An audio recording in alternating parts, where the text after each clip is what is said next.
I'll start with what the goals of the Israelis were for this war. Number one, the war, the violence, the genocide was supposedly to put pressure on Qassam to surrender and turn over the prisoners. So return the captives, failed. Destroy Qassam, that was goal number two.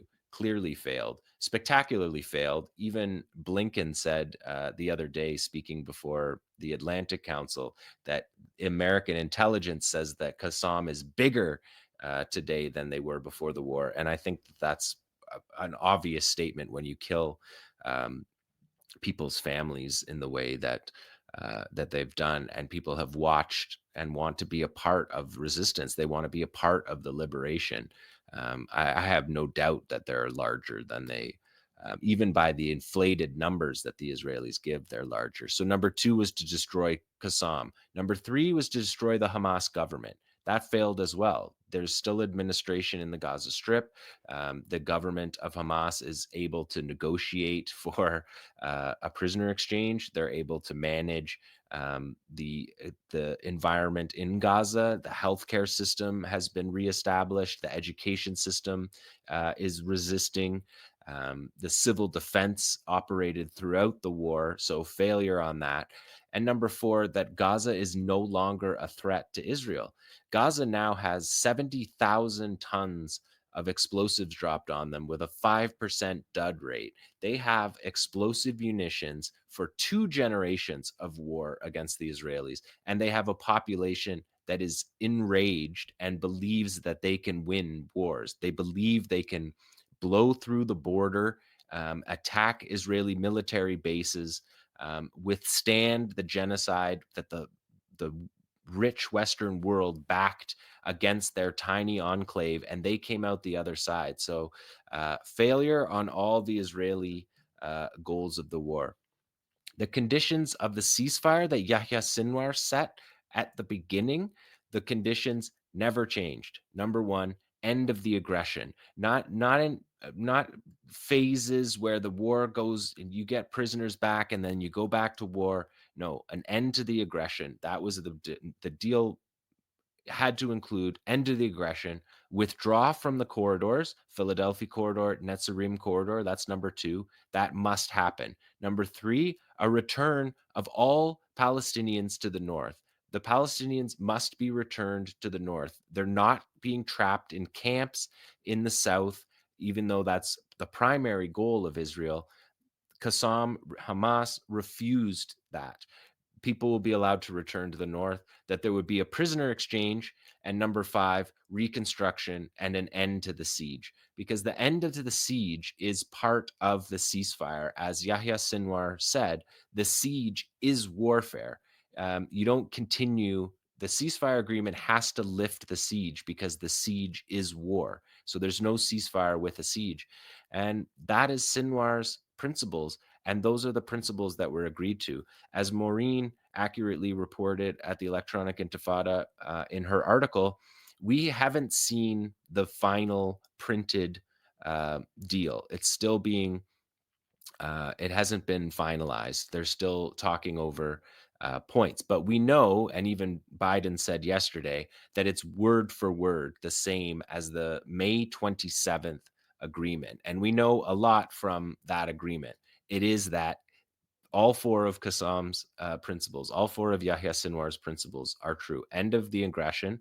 Phase one deals into phase two, deals into phase three, but all of them are built together and they all are premised upon an end to the aggression. Israel cannot go back to war and get their soldiers back in the second stage.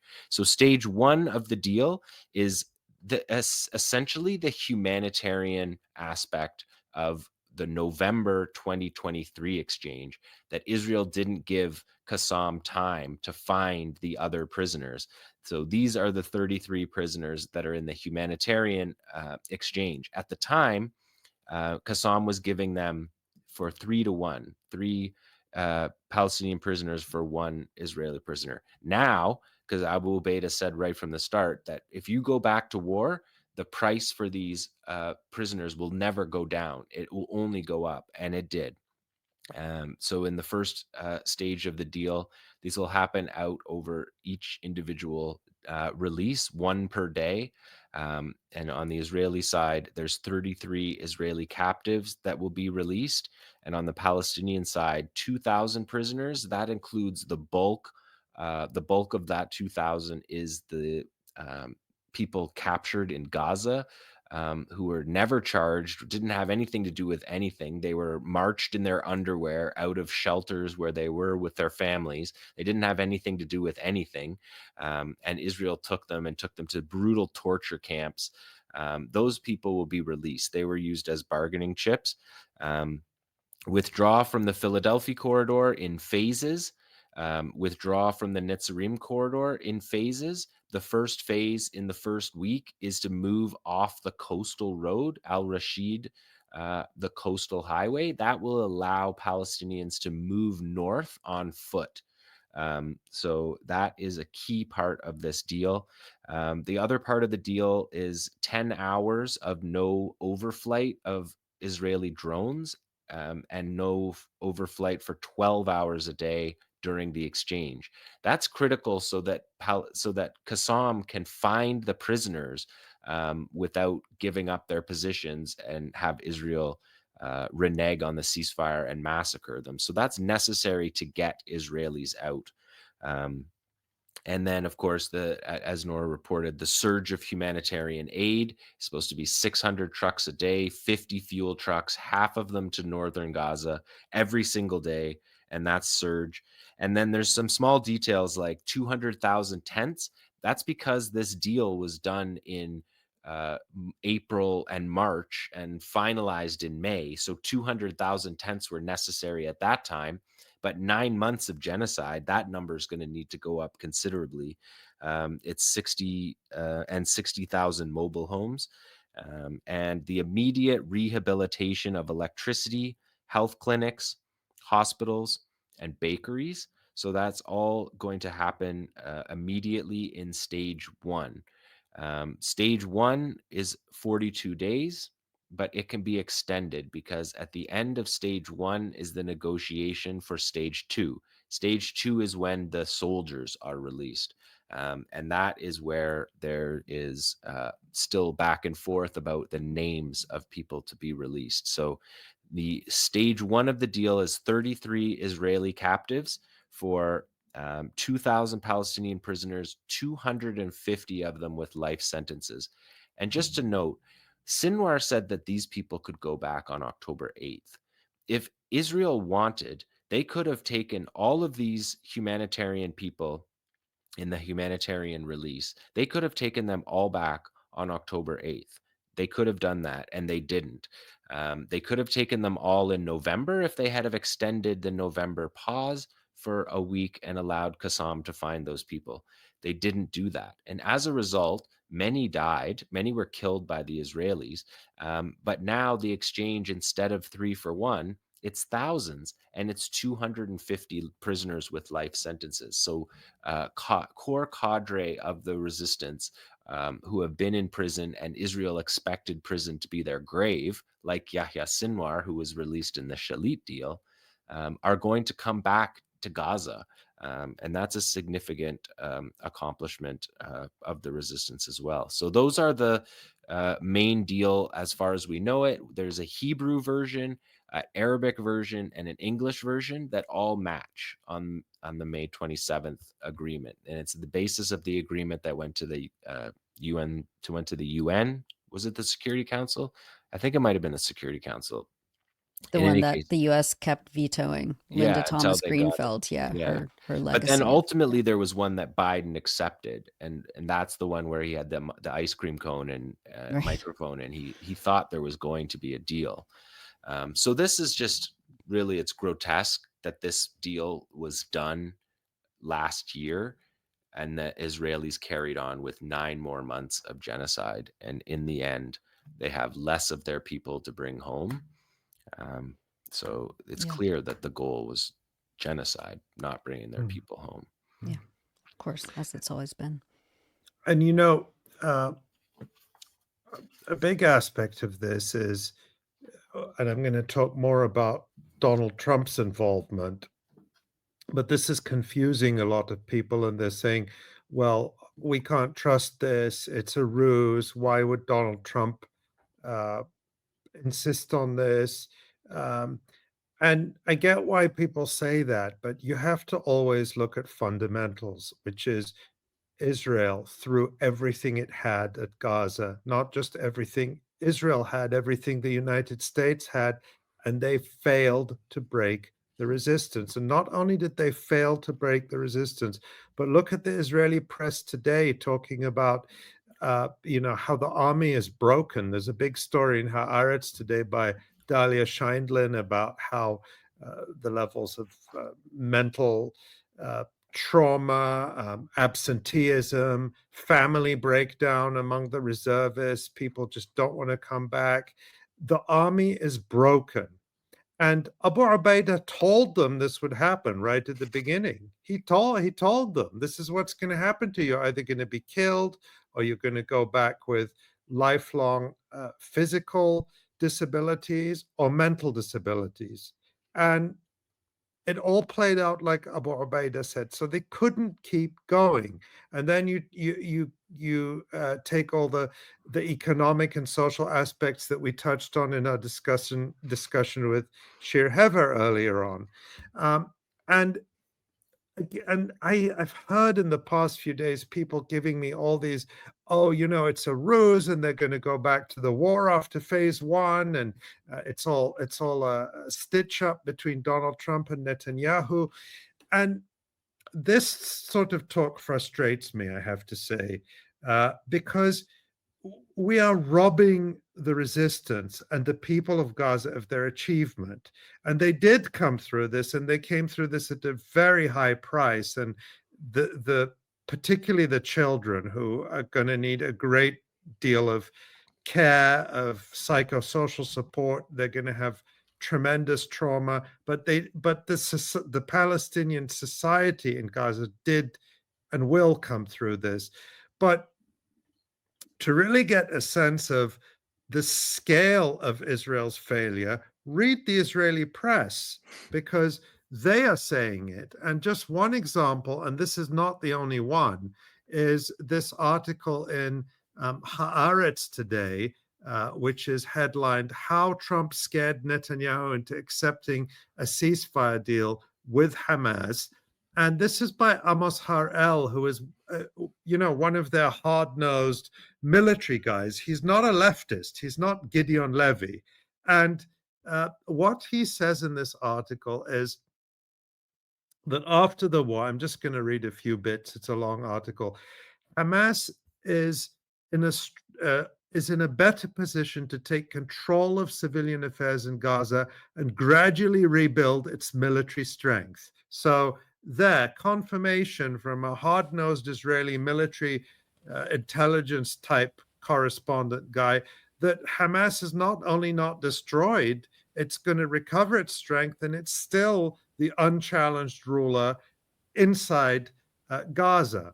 Then he says the Israeli public will be surprised when it finds out what the person who says he wishes to be remembered as Israel's defender, in other words, Netanyahu, had to concede during the negotiations. It's not just control of the Philadelphia route, but also the Netzarim corridor, including the ability to genuinely monitor the return of over 1 million Palestinian civilians to northern Gaza. He also agreed to allow the entry of 600 trucks with humanitarian aid per day, 100 more than the daily average before the war. And then it says, during the months in which he rejected the plan, which had already been proposed last May by the Biden administration, Netanyahu is mainly worried about his radical right-wing allies Bezalel Smotrich and Itamar Ben-Gvir, who threatened to dismantle his coalition. It now appears that Trump left him with no other choice. We'll talk about that. And then there's this sentence, which I just loved. Some of the prime minister's blind followers are going through a painful sobering up these days. Trump is not an admirer of Israel or Netanyahu. So this is, of course, all counterintuitive because we were told for months that, however genocidal the Democrats are, Donald Trump is going to be even more genocidal, whatever that could possibly mean, given the hell that people in Gaza have gone through and are still going through. So I guess I want to talk about why Trump would be doing this. I But think that part about Hamas being in a position to control civilian affairs in the Gaza Strip now is so key, because how long did we hear for the past 15, 16 months, how many Western politicians did we hear saying, even Bernie Sanders said something along these lines, that Bernie Sanders said, oh, you can't have a ceasefire with Hamas in place in the Gaza Strip. All these European politicians saying that Hamas can play no part in the future of the Gaza Strip, and so on and so forth. In the texts of the leaked texts of the agreements that are going around, that are being distributed about the ceasefire text that has been discussed in Doha, there's no mention of that. There's no mention of Hamas withdrawing in or fact, ending civilian rule. So it's very clear they're going to be still in place again. and there's nothing, of course, about Hamas disarming in the agreement. And Yeah. but of course, Asa, you can't have a ceasefire without Hamas in place, because who's going to implement it? Who's going to organize the return of your hostages and so on? And I just want to remind people what Netanyahu said in Congress in June when he got, what was it, 57 standing ovations. He said that the war in Gaza could end tomorrow if Hamas surrenders, disarms, and returns all the hostages. But if they don't, Israel will fight until we destroy Hamas's military capabilities and its rule in Gaza and bring all our hostages home. That's what total victory means, and we will settle for nothing less. That's what Netanyahu said. So by his own standard, this is a complete defeat for Israel. Now, let's talk about why Trump would put pressure on Israel and what that means, and how Trump did it. And I guess the first thing I want to do is remind people is that on, I think it was January 7th, Trump posted this video of Columbia University professor Jeffrey Sachs on his Truth Social website. And let's actually watch the clip, Tamara. It's a short video, but this is what Donald Trump, the incoming president of the United States, posted on his social media account. Syria, and you may actually hear from grown-up reporters who are lying through their teeth or ignorant beyond imagining that, oh, the war in Syria, yes, Russia intervened in Syria. Well, do you know that that Obama tasked the CIA to overthrow the Syrian government starting 4 years before Russia intervened? What kind of nonsense is that? And how many times did the New York Times report on Operation Timber Sycamore, which was the presidential order to the CIA to overthrow Bashar al-Assad? 3 times in 10 years. This is not democracy. This is a game. And it's a game of narrative. Why did the U.S. invade Iraq in 2003? Well, first of all, it was completely phony pretenses. It wasn't, oh, we were so wrong, they didn't have weapons of mass destruction.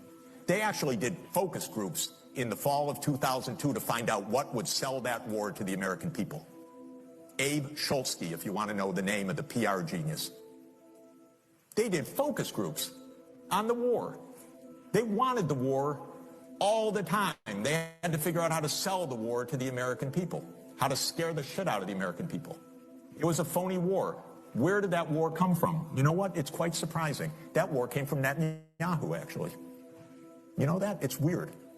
And the way it is that Netanyahu had from 1995 onward the theory that the only way we're going to get rid of Hamas and Hezbollah is by toppling the governments that support them. That's Iraq, Syria, and Iran. And the guy's nothing if not obsessive. And he's still trying to get us to fight Iran this day, this week. He's a deep, dark son of a bitch, sorry to tell you, because he's gotten us into endless wars, and because of the power of all of this in the U.S. politics, he's gotten his way. But that war was totally phony. So what is this democracy versus dictatorship? Come on, these are not even sensible terms.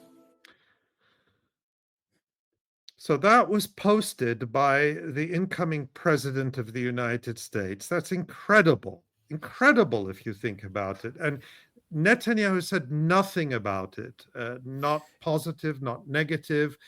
But that video, the fact that Trump posted it, caused shockwaves and fear in Israel, because what this does is it sends a clear message that don't count on unconditional support from the United States. Don't think we're going to fight your wars. Now, does that mean I think that Donald Trump is definitely not going to do something stupid like attack Iran? No, that's not what I think.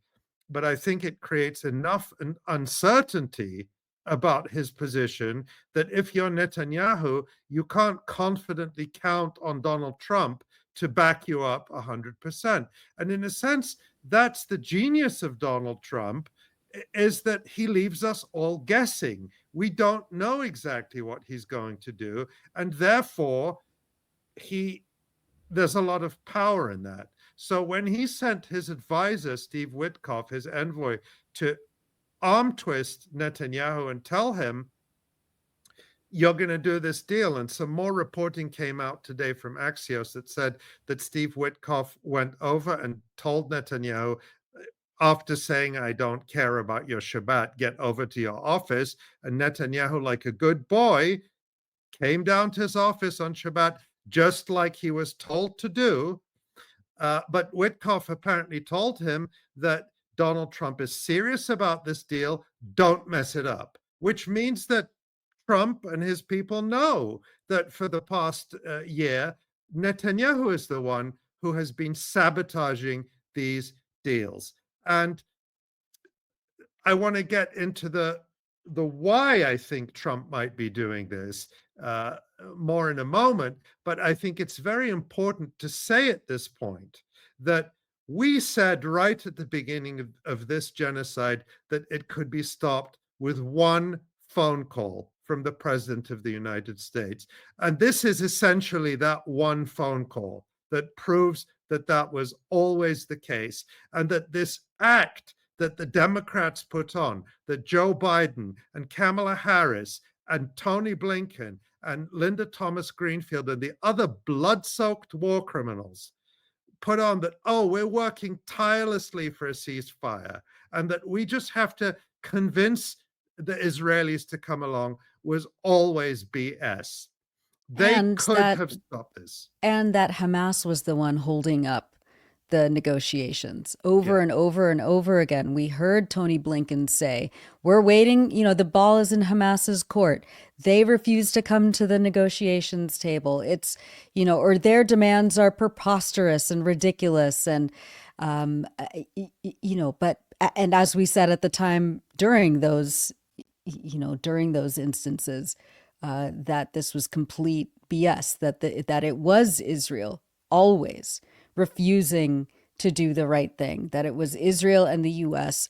ensuring that this genocide, that this Holocaust could be continuously perpetrated without any repercussions, or without any justifications, completely in flagrant violation of every single humanitarian international law on the books, and that Israel could again do what it wants because the U.S. lets it. We actually have a clip. Maybe this is a good time to go to that clip of our friend Max Blumenthal challenging Tony Blinken at the U.S. State Department today. It's as good a time as any. Yeah. It's a fantastic clip. And Sam Husseini, our friend, the reporter Sam Husseini, also did the same thing. reporters in Gaza were on the receiving end of your bombs. Why did you keep the bombs flowing when we had a deal in May? We all knew we had a deal. Everyone in this room knows we had a deal, Tony, and you kept the bombs flowing. Why did you sacrifice the rules-based order on the mantle of your commitment to Zionism? Why did you allow my friends to be massacred? Why did you allow my friends' homes in Gaza to be destroyed when we had a deal in May? You helped destroy our religion, Judaism, by associating it with fascism. You waved the white flag before Netanyahu. We'll have the time to take questions at the end. You waved the white flag before Israeli fascism. We'll have the time to take questions Your at the end. father-in-law was an Israel lobbyist. Your grandfather was an Israel lobbyist. Are you compromised by Israel? Why did you allow the Holocaust of our time to happen? How does it feel to have your legacy be genocide? How does it feel to have your legacy be genocide? You too, Matt. You smirk through the whole thing every day. You smirk through a genocide. Thank you. You pontificate about a free press. You pontificate about a free press. You are hurting me. You are hurting me. You are hurting me. I am asking questions after being told by Matt Miller that he will not answer my questions until I'm asking questions. Wasn't the point of the May 31st statement to block the ICJ orders? You blocked the ICJ orders. Please, sir, respect the process. Respect the process. Respect the process. While everybody from Amnesty International, to the ICJ is saying that Israel is doing genocide and extermination, and you're telling me to respect the process. Criminal, why aren't you in The Hague? Why aren't I just look at, sorry, that was Sam Husseini. The first one was Max Blumenthal. The second was Sam Husseini. Now imagine if that was at the Kremlin, and all those American journalists, all those obedient scribes of the legacy pro-government media would be screaming about press freedom in Russia and look how they treat journalists in Russia. They all sat there in silence as their colleagues were being dragged out for challenging a literal genocide. It's so disgusting, but it's so satisfying to see Antony Blinken and these other war criminals challenged to their faces like this. And they're asking the right questions, the questions that nobody else in the so-called Washington press corps bothers to ask or dares to ask is, there was a deal in May. Why did you pretend that Hamas was the ones blocking it? Everyone knows that's a lie. Genocide was their choice. Genocide was their policy. And they used the cover of negotiations, as Asa called it, a ceasefire process, to as a cover for their genocide, and they planted fake stories in the American media, which the New York Times and the Washington Post dutifully ran, about how angry Joe Biden was with Netanyahu in private, and he was calling him, using bad words against him. Utterly disgusting. And they are now exposed by Donald Trump, who picked up the phone or sent his envoy over and said, you're going to stop this now. You're going to sign the deal that you refused for the better part of a year. And Netanyahu said, yes, sir, I'm going to do it. And all the reporting in the Israeli media, we've had these last minute glitches yesterday and again today, and now the cabinet is delaying the vote. The Israeli media see right through it. They're saying, oh, this is all Netanyahu acting out to the end to pretend that he is in control and that he is fighting for every last concession, whereas the reality is he is not going to dare defy Donald Trump. Now, the question is, why is Trump doing this? I've had lots of people saying to me, oh, Ali, that there's no Trump has no sympathy for the Palestinian people. I don't assume he does. He's never really expressed any sympathy for Palestinians. He hasn't in his statement since the ceasefire deal has announced. But what do we know about Donald Trump that's consistent? And I discussed this in the article that Tamara just put up that we published the other day, is that Trump has expressed, as we saw with the Jeffrey Sachs video he shared, this impulse against the endless wars, not because he has great sympathy for the targets of US imperial wars, but because he sees these wars as draining the United States and costing the United States. In his first term, he was a complete failure at stopping any of these wars. And in fact, he contributed to the situation now by, among other things, ordering the assassination of General Qasem Soleimani in Iran, and of course, supporting Israel to the hilt, which is why this is now so surprising. But what is consistent about Trump is that he doesn't seem to have to put any value on so-called US allies. He doesn't care about NATO. He's hostile to NATO, and he's hardened that position. In his first term, he was saying they have to reimburse us and pay up 2% of their GDP. He's raised that to 5% now. He's saying NATO countries have to pay the US 5% of their GDP, basically, or increase their defense spending, which would all go to US military industrial companies anyway, mostly. And he doesn't care about Germany, which is supposedly the bedrock of the transatlantic relationship. And he doesn't care about Canada, the largest US trading partner with the longest land border between any two countries. And he's prepared to, he's saying, we'll cut off the trade with Canada. We don't need their cars. We don't need their lumber. He's insulting Justin Trudeau as the governor of Canada. In other words, as if it's already the 51st American state. So that's what's consistent about his worldview, is that he doesn't put any value in these relationships that he doesn't think directly benefit the United States. So if that's the case, the question I would ask is, why would he care about Israel, which is a tiny country, a massive drain on the United States? According to Jeffrey Sachs, and in a video shared by Donald Trump, is dragging the United States into these wars that have cost literally trillions, have cost the United States literally trillions. And Israel, he looks at that and he says, well, we've sent them $25 billion just since October 7th, and they can't Joe win. Biden wants, sorry? And they can't win. And they can't win. And Donald Trump, there's one thing he hates is a loser. He likes winners. You know, right. That's the type of guy he is. And Joe Biden wants to give Israel another $8 billion on the way out. So that's why I'm not so surprised by this. And his approach is, well, if we're paying your bills and there's no one's bills is that the United States is paying more than Israel's, then you do what we say. And the implication of this also is it shatters the myth that the Israel lobby drives things. Trump may be a singular figure in a sense that he has the political clout to do this. And I think one indicator is, I looked at this,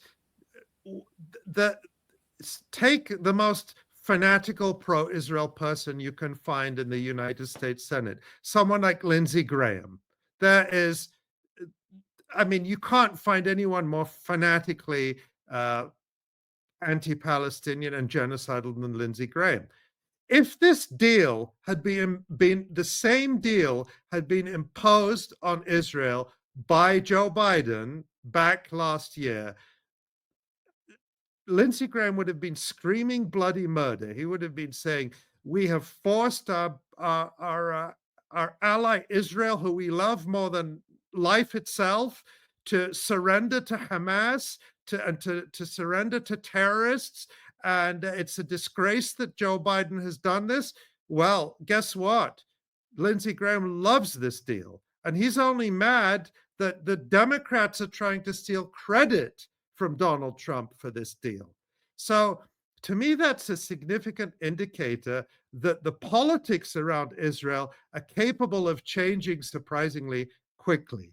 Now, does that mean that I think everything is going to be rosy, that Donald Trump is going to be a great ally of the Palestinian people, that that he's not going to take measures that that are incredibly harmful to Palestinians? None of that.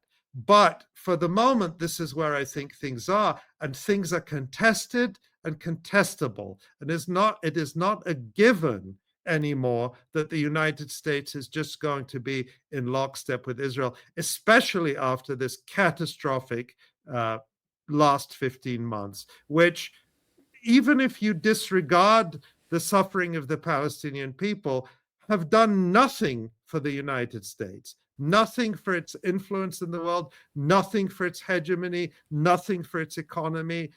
Nothing good has come out of it, even from a purely American nationalistic perspective.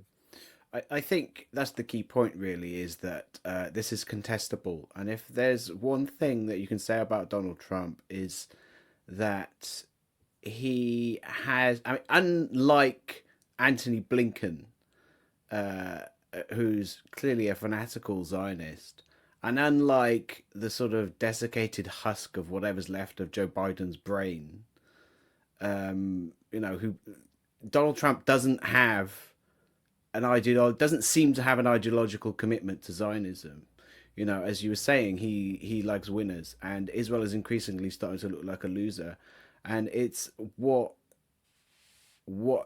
is and you've talked about this, Ali. You talk about this in that article. There's this shift we've seen really in the last year or two on the right in the United States, where there is no longer complete lockstep unity in favor of Israel like there used to be. There is increasingly more voices on the right in America who are more skeptical of Israel.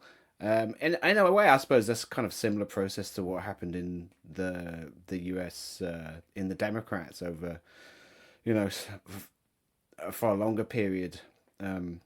These things are contestable, absolutely. Yeah, and then one sort of last point I want to make on this is, people are saying, oh, well, yes, but Trump wants to, he wants the Gaza thing to stop because he wants to push forward with normalization, with restoring the Abraham Accords and so on. In fact, he says that himself in a post on Truth Social that he put up after the ceasefire deal was announced. And he said, with this deal in place, my national security team, through the efforts of the special envoy to the Middle East, Steve Witkoff, will continue to work closely with Israel and our allies to make sure Gaza never again becomes a terrorist safe haven. We will continue promoting peace through strength throughout the region as we build up the momentum of this ceasefire to further expand the historic Abraham Accords, referring to the agreements that normalized Israel's ties with the United Arab Emirates, Bahrain, and Morocco. And of course, the big prize here, supposedly, is Saudi Arabia. And there have been, murmurings and rumblings that that's what he wants to do. And what I want to say about this is, all of that may well be his intention. There's nothing in there that sounds great for Palestinians. He doesn't talk about Palestinian self-determination or even a Palestinian state. He doesn't mention it at all. So this is not an ally in that sense. But the point is, America's plans don't necessarily go to plan. What is it that the resistance fighters say? They plan and Allah plans, and Allah is the best of plans. They plan and God plans, and God is the best of planners. Well, we can paraphrase that a bit, that America plans, but America isn't always the best of planners. My point is that the Abraham Accords were already in place when Trump was president last time, and that didn't stop October 7th. That didn't kill the Palestinian cause, as they hoped and intended it would do. And just adding Saudi Arabia to the list, a country that has done nothing for the cause of liberating Palestine, and formalizing a relationship with Israel that it's already had, really doesn't change the equation. So that may be their intention, but what the last 15 months have proved is that no scheme, no group of collaborators, no set of Arab tyrants posing for photo ops with Benjamin Netanyahu, none of that will make the central question of Palestine disappear.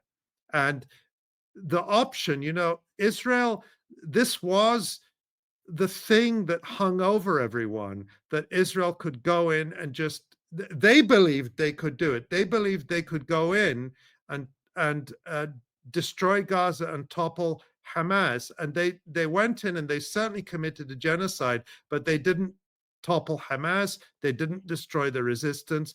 And the resistance still has its weapons. And this is crucial because a deal like this doesn't depend on trusting Donald Trump or Benjamin Netanyahu. It's why the resistance insisted on structuring it in phases so that they have leverage at every step if Israel decides to renege on the deal, which is a very high possibility because that's what Israel does.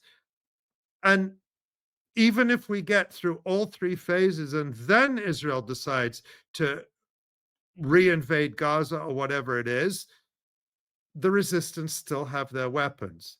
And so that's where we are. I just want to say all that because really this is an achievement of the resistance. And that achievement has even changed and affected politics within the United States. And we should not approach this as everything is a foregone conclusion. Everything is an American secret plan that is going to be rolled out just as Donald Trump wants. That's not the way things work. It's not Donald Trump and the United States who make history and write history. It is the people of the region who write their own history. Yeah, and like you've been saying for a long time, Ali, they don't have magic bombs. They've bombed Gaza to smithereens, and yet the people are still there, the fighters are still there, and they're still carrying on. That figure that John mentioned earlier, I found so striking, of the 5% dud rate of the Israeli bombs. And John saying that it's enough for 2 generations of munitions. We know that the Palestinian fighters have these homemade munitions. We've seen it all in so much detail, documented by John.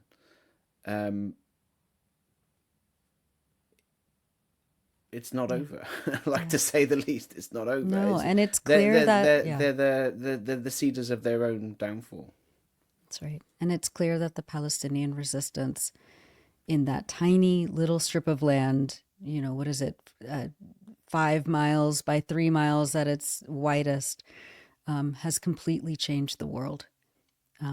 This is a major, irreversible shift, not just in the dynamics of power in that region, but the impact that the Palestinian resistance has had on U.S. politics, on U.S., on the consciousness of people around the world, and especially in the Western countries. And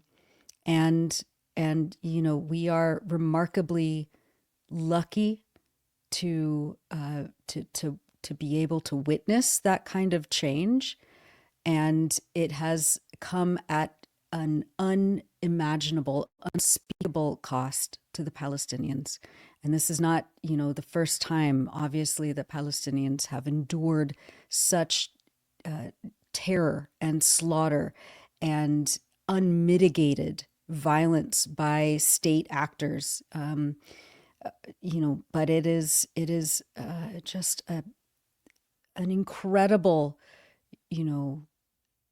feat of defiance and of strength and of resilience. And, I think we all have to, as you said at the beginning, Ali, we have to remind each other that if the ceasefire is implemented on Sunday, and if the phases of the ceasefire take place in the way that they're supposed to, and as Palestinians begin to rebuild Gaza, and as the liberation struggle continues politically, that we have to stand shoulder to shoulder, even more so during this process. And we're not going anywhere. Palestinians are not going anywhere, and this fight continues. And I just want to add one thing, Nora, that I think is important. We can't let our guard down. Yeah. They are going to. Trump himself promised that they're going to come after the Palestine solidarity movement in the United States and on the campuses. And they will do that.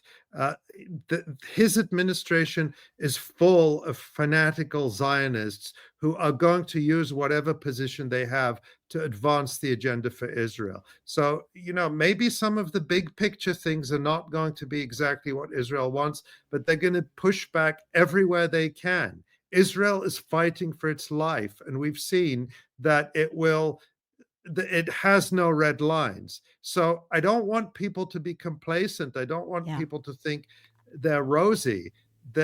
But there are opportunities here. The price people have paid in Gaza has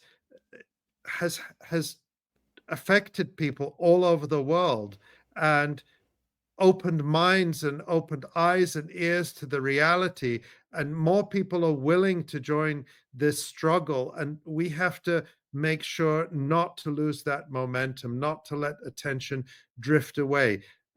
We have never, at the Electronic Intifada, and I read a beautiful statement today from the American Friends Service Committee, the Quaker organization. Maybe Tamara, I don't know if you're able to get it up, but it was just a wonderful reminder. I think I put it on my Twitter account earlier too, that our solidarity, this ceasefire is, here it is. This was just a great statement. Ceasefire is the beginning, not the end. And this comes from the American Friends Service Committee, which has been present in Palestine, working alongside Palestinians since the Nakba, and have been doing tremendously important work with the on Gaza over the last decade, campaigning against the blockade for more than a decade in the United States and raising awareness. And it's because of that groundwork, I believe, that so many people were mobilized during this genocide. So we have to keep building all the way. We can't let our attention, our solidarity, our determination slip. That is the one thing I really want people to take away from here.